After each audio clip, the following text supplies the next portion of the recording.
Well, hello, folks out there in YouTube land. Got a big show lined up for you. Let's get right on into it. All right, folks, are the Florida fans finally happy? We got to discuss that. And, of course, it's firing season. All the fan bases out there, or at least half of them, want their coach fired, or it seems like they do, or a coordinator or two fired. My team's taking aim at Tim Banks, who was everybody's hero last year, but this year not so much. Now, I'm coming off a hard day. Tony Vitello has decided not to stay with the VOLS. He's going to the San Francisco Giants in baseball, Major League, which has never been done. You don't leave college to go to pro. I think it's a terrible mistake, a terrible decision, and everybody's upset about it in Vol Nation. But I'm going to move on to some other fan bases on this, and then we'll talk about Tim Banks too. But let's get into Florida first. They finally got rid of Billy Napier. They've been wanting rid of him for 2 years. They had the Mayflower moving truck in front of his house and behind his house last year, but then he wound up going 8-5 and saving his bacon. This year, not so much. And just to give you an idea how happy they are, they have been waiting for this. They've got champagne bottles they've had all season ready to go. And here's High Top Sports celebrating. Uh-oh. Uh-oh. The big one. He gone. There it is. There it is. I would say it's official. There it is. Hold on. I think we can go ahead and send her. That's it. That's the big one. That's the big one, Cody. We got it. Twist the cap, boys. Twist the cap. That's official. That's what we've been waiting for. Oh my gosh. That was way too. That was blew a hole in the roof. I'm about to bust. Maybe tell. Yeah, folks, you know it's bad when you've got the champagne bottles ready to go and you're just sitting there just waiting. It's every show they've just got it over there waiting. They finally got the news they wanted. Billy's gone. And now, of course, the situation with Lane Kiffin, he may have to go to a judge and see if he can get like a restraining order against Florida because the stalking has begun. I mean, they're outside his house. They got a big stereo over their head. Everywhere he goes, they're getting the mail out of his mailbox for him and walking it up to the house for him. I mean, it's bad. But they're thrilled to be rid of him. I mean, this is the first time I've seen them happy in going on. Well, this is 4 years. They've been unhappy for 4 years, plus they were unhappy before that. So it's been half a decade of unhappiness at Florida, which has not upset me that much, honestly. But they finally get to go after their guy, Lane Kiffin. And Ole Miss fans, what can I tell you? You've been dealing with this for years now. 2022, he totally tanked your season. Y'all were 8-1. You looked great.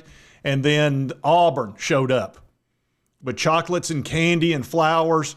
And, of course, Lane jumped right in their hot rod, and they took off for a weekend. Next thing you know, you lost 4 games in a row. So that's probably what's going to happen now. Ever since that started, you know, we'll see what they do the next few games, but it's going to be hard on the team because it's, you know, it sucks when your coach is not shutting anything down. All he's going to do is say, oh, well, I never talk about that. I never talk about those things. See, now that's some bullshit. You talk about everything. You're always talking about something on X. So don't give me that crap, Lane Kiffin. You're always sticking your nose in all the business. So you can talk about it. You just don't want to because you don't want to tamp down anything. Narcissists never do. Anyway, that's the Florida Gators. They finally got their happiness. Now let's talk about the Auburn Tigers. They're done with Hugh Freeze. They want him gone. They're sick of it. They do have a great defense, but this guy, he just can't get it done at the quarterback position. At this point, I'm benching Jackson Arnold because what difference does it make? You're going to lose anyway. Put in either Deuce Knight or Ashton Daniels, the guy you got from Stanford. You need to try something. Now, Deuce Knight is going to be a heck of a ball player, I think. You might just go ahead and go with him and just let him get ready for the following years. But it's hard to put a true freshman in. Ashton Daniels, I don't know if he's any good or not. He was pretty good at Stanford, so that's a possibility. But it's not going to work with Jackson Arnold anyway. He's going to be gone after this year. So I would just have him as a backup, or at least be ready to pull him after the first series or two if they don't have success. They normally do in the first series, but then after that, it just... But here's the thing on X I didn't even realize by the next round, Auburn has started 0-4 in SEC play every year in the Hugh Freeze era. 0-4. That is pitiful. That is terrible. And by the way, they could have won every single game this year. but they just don't have any quarterback play. And that's all on Hugh Freeze. First he went with Peyton Thorne for 2 years and then Jackson Arnold. So that's on you, Hugh. And if you want to know how Hugh feels right now and about the athletic director and whether he's going to have a job next year, here's Hugh talking about it. What would a statement of support mean or not mean? Like, do you need that at all? Well, that would be huge. That'd make everyone feel a lot better for sure. I haven't talked to John. I'm gonna say John has been so supportive ever since, obviously, my hire. And, but I don't get too much into, they have a job to do, and certainly he has people he has to answer to. And I know how close we are. I know I can get this fixed, and we're too dang close. And we've got to get a little bit better play and a little bit better coaching at a few spots. And I want a chance to fix this. Well, we'll see if he fixes it. I don't know. He doesn't like to pay for quarterbacks, so we'll see. I don't know if Deuce can save him or not. True freshmen usually don't, even though he was a 5-star and a terrific quarterback. It's usually not a good idea to put a true freshman in. But at this point, might get people excited. Even if you lose, if he flashes, that might get them like, oh, crap, maybe with Deuce in the long run, or maybe this Ashton Daniels can spark them. But it's not a good situation. You should have gone out and got a big-time quarterback and spent the money. You can tell he knows he's about to get fired. All right, now as far as Kentucky is concerned, I don't even think they care anymore. I think they're to the point of let's just, look, basketball season's right around the corner. Football's pretty much done. We're going to have a losing season. We're going to end the season with Louisville and get whooped, which is what's going to happen. As you look at their schedule here, of course, they're playing. This could really save them, and we can't lose this ball game. We're going up to Lexington this weekend, playing Kentucky. They always get up for us, even though they're terrible. They've won 2 ball games. They did at least give Texas a game, which tells me Arch Manning is not the guy at Texas. They're too loaded with talent. It's just not working out there. I don't know if he'll be back at Texas next year. I really don't. But anyway, their quarterback, Cutter Boley, looked better, and they didn't score a lot of points. They only scored 13 points, but he did look better and had a pretty good game. But you look at their schedule, they've got Tennessee, Auburn, Florida. They'll get Tennessee Tech. They'll get that win. And Vanderbilt will probably beat them pretty good. And then Louisville's going to whoop up on them. So they might have one more win here. So maybe they go 3-9, maybe 4-8. They owe Mark Stoops $37 million. He's not leaving. He's already made that clear. He's definitely not leaving. So that leaves you with just looking forward to Big Blue Nation basketball, which is what they really care about anyway. I've done a whole video on that. And that's where they're at. I think they will show up for this game. And, of course, there'll be a ton of orange up there. I know my brother's heading up there. One of my brothers, anyway. And there'll be plenty of people there. I don't know how many of them will be in blue. But, it's Kentucky, Tennessee, so they usually show up for that. And I know Nick Roush will be there. You can count on that. Do you know how badly he wants to beat Tennessee? Especially us folks down here in Tennessee enjoying his famous rant. Oh, can we just beat this team? Me being that guy specifically. Oh, if they win, Nick's going to go bananas. I almost don't blame him, honestly. But we'll see. 7:45. It's going to be a late ball game. These late ball games, man, it's rough, especially when you got to do a post-game analysis and all that. Hopefully we win. It'll at least be positive. I think we will. Anyway, let's move on to another team, which is FSU. Now, TJ over at Double Fries No Slaw, he's about had it with Mike Norvell. 2-10 last year. This year they've lost, 4 straight games. They just got beat by Stanford. Stanford sucks, okay? I mean, let's just call it like it is. They're terrible. And for them to beat FSU is shocking. The game went till 2 a.m. because the ACC brought in teams from California into the league. 3-hour difference in time zone. And TJ's sick of it, and so are the FSU people want rid of Mike Norvell, even if it cost a fortune, because he feels like it's going to cost him more money in the long run. I thought Norvell would turn it around this year, and he beat Alabama. It looked great. They had the Gus bus, and then it just went to crap.